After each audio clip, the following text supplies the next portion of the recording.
हाल ही में कनाडा में हिंदुओं के मंदिर पे हमला हुआ, तोड़-फोड़ किया गया। इसी विषय पे हम बात करेंगे। यहाँ पे हमारे भारतीय जनता पार्टी के वरिष्ठ नेता अजीत सिंह जी हैं। सर, हाल ही में कनाडा में जिस तरह से मंदिर पे हमला हुआ है। ये तो घोर निंदनीय है और जिनके द्वारा भी जो ये किया गया है, वो शायद इतिहास को वो नहीं जानते हैं, इतिहास को उन्होंने नहीं पढ़ा है। और इसमें जो चरमपंथी ताकतों की जो बात सामने आ रही है, तो वो घोर निंदनीय है। क्योंकि सिखिज़्म हमारी आत्मा जो है हिंदुत्व में बसती है। सिख वहीं से पैदा हुए और हिंदुत्व की रक्षा के लिए, हिंदुओं की रक्षा के लिए हमारे गुरुओं ने कुर्बानी दी और उसके बाद आज हम सिख धर्म के रूप में अपने आप को स्थापित किए हैं पूरी दुनिया में। और हमारे गुरुओं ने जो कुर्बानी दी, जब औरंगजेब का ये निर्देश था कि 1.25 लाख जौनोई प्रतिदिन उतरना चाहिए, तो गुरुजी ने उसका विरोध किया था और उसी आधार पर आगे चल के हमारे सिख पंथ की स्थापना हुई।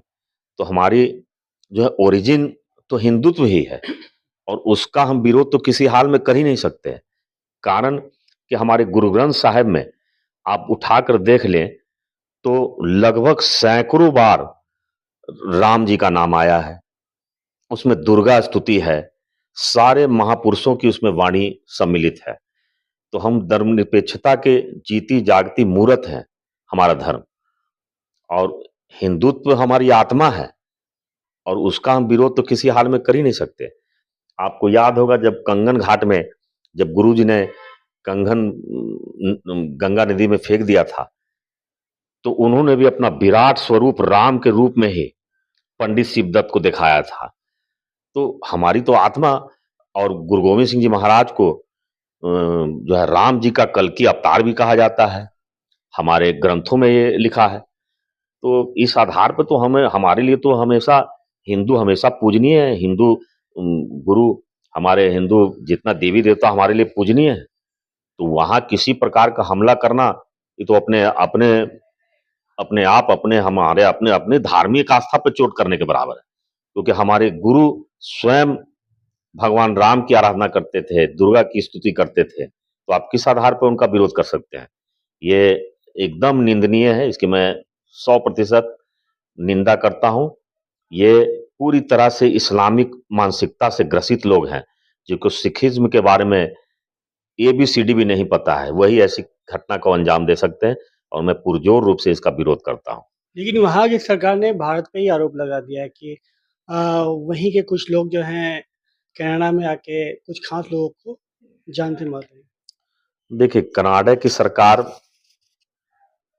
की पिछले कुछ दिनों से जो वो अपनी राजनीति जो वो कर रहे हैं ट्रूडो, उनकी जमीन पूरी तरह से खिसक चुकी है। तो वो सोचते हैं कि अगर सिखों को खुश करना है तो कुछ इस तरह के हरकत करो जिनसे कि उनका वोट प्राप्त हो। लेकिन उनको पता नहीं है कि सिख जो है बहुत भले कनाडा में भी बस जाएं तो वो राष्ट्र प्रेमी या भारत प्रेमी हैं। हाँ, कुछ लोग 1-2% लोगों के बल पर आप वहां पे सरकार नहीं बना सकते हैं। बहुसंख्यक सिख समाज हिंदुस्तान का प्रेमी, हिंदुस्तान का समर्थक है और सबको पता है कि हमारे गुरुओं की भूमि है भारत। हम भारत भूमि को कभी भूल नहीं सकते हैं। हमारे सारे गुरुओं का ये जन्म स्थान है। पटना साहिब से लेकर ननकाना साहिब से लेकर और अमृतसर तक सारे हमारे धर्म स्थान भारत में बसते हैं। इसलिए हमारे लिए तो मक्का और मदीना सब भारत है।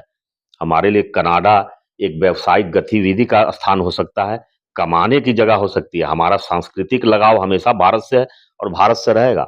और भारत भूमि हमारे गुरुओं की भूमि है। इसे छोड़ के हम कहाँ जाएंगे? अपने गुरुओं को छोड़ के कहाँ जाएंगे? तो जिस तरह से पटना साहिब में गुरु गोविंद सिंह जी महाराज का जन्म हुआ, तो हम सभी लोग बिहार में उनके गुणगान करते हैं। आज इसकी धरती की पहचान है गुरु महाराज की जन्मस्थली की वजह से। आज पटना साहिब की वर्ल्ड फेमस पहचान है, पूरी दुनिया में लोग इनको पहचानते हैं। और यही कारण है कि जो भी लोग इस तरह की हरकत कर रहे हैं, वो हमारे गुरुओं के साथ जो है एक तरह से वो गुरुओं की बात की अवहेलना कर रहे हैं।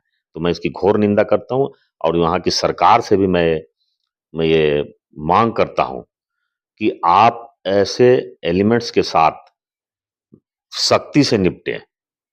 क्योंकि ये सिखों के प्रतिनिधित्व नहीं करते हैं।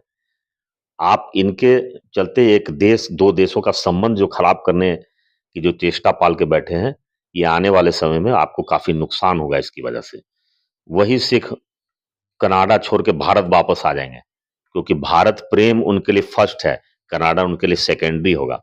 और आने वाले समय में जब अर्थव्यवस्था के मामले में आज भारत ये भारत तो बहुत आगे आ गया। बहुत आगे जा रहा है, तो सारी दुनिया को अब भारत की तरफ आना है। अब भारत के लोग बाहर नहीं जाएंगे, अब दुनिया के लोग कमाने के लिए भारत आएंगे, क्योंकि हम अर्थव्यवस्था में हमारी छलांग बहुत ऊपर जाने जा रही है। अब हम तीसरे पायदान पर, ये तीसरा कार्यकाल है मोदी जी का, और तीसरे पायदान पर जब हम पहुंचेंगे तो दुनिया की सारी मैन्युफैक्चरिंग यूनिट हमारे भारत में होगी। अभी तो हमारे बिहार में बहुत बड़ी मैन्युफैक्चरिंग यूनिट बनने वाली है गया में, जो केंद्र सरकार ने हमारी जो पॉलिसी नई आई है उसके तहत। तो अब तो लाखों लोगों को यहाँ के नौकरी करना पड़ेगा। तो लोग कनाडा में तो बेरोजगारी फैल रही है, अब तो वहां से धीरे धीरे लोग पलायन कर रहे हैं, वापस आ रहे हैं भारत। और भारत दुनिया की नई आर्थिक शक्ति बनने जा रही है। इसलिए आप लोग गलतफहमी मत रहिए, हमारी गुरुओं की ये भूमि है, और यही आगे चल के सबसे ताकतवर मुल्क बनेगी दुनिया की।